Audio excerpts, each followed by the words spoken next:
हाम्रो गाउँघर चाहिँ यस्ता छन् है साथीको दामी छ दामी कुकुर आएछ त त्यहाँ कसको कुकुर हो यो टोक्दैन के हो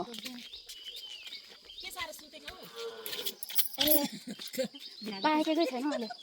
यो त यस्तो थियो के अरे त्यति फलेछ नि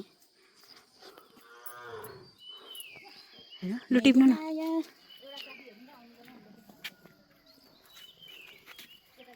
ल है ल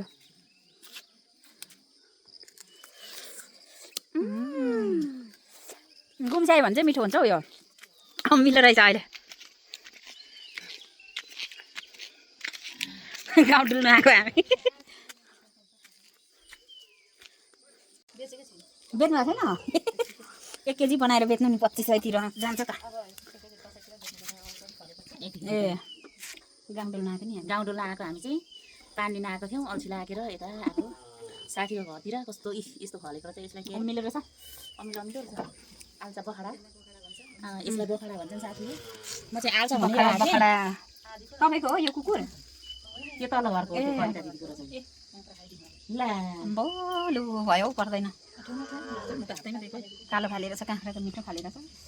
धनियाँ काट्नुहुन्छ है यसो काँचा पाएपछि अमिलो पनि खान्छ यत्रो अनि तपाईँले खानुभयो क्या हौ कत्रो दिन भएको त भने पानी धेरै खाइहाल्यो अब यत्रो काँक्रा अट्ला भिडियो बनाए प्रब्लम हुन्छ नि केही नि हुँदैन छोरी हो छोरा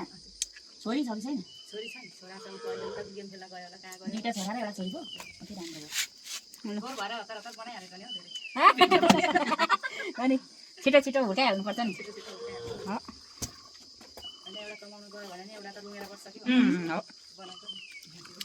छिमेकीहरूका छोराछोरी सबै अस्ट्रेलिया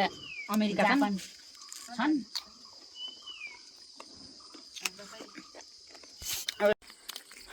दुनियाँको सबैभन्दा नराम्रो मान्छे चाहिँ मै होला हौ साथी हो के नराम्रो देखेको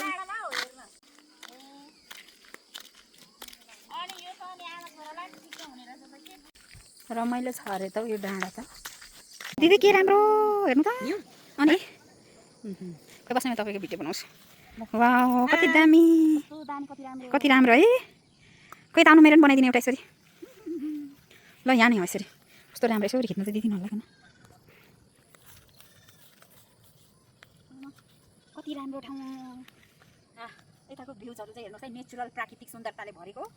एकदम राम्रो ठाउँ साथीको मलाई चाहिँ मन पर्यो होइन यस्तो रमाइलो डाँडा भएछ यता नि यता देखाउनु त हेर्नु कति राम्रो यहाँ छ कटरको बोट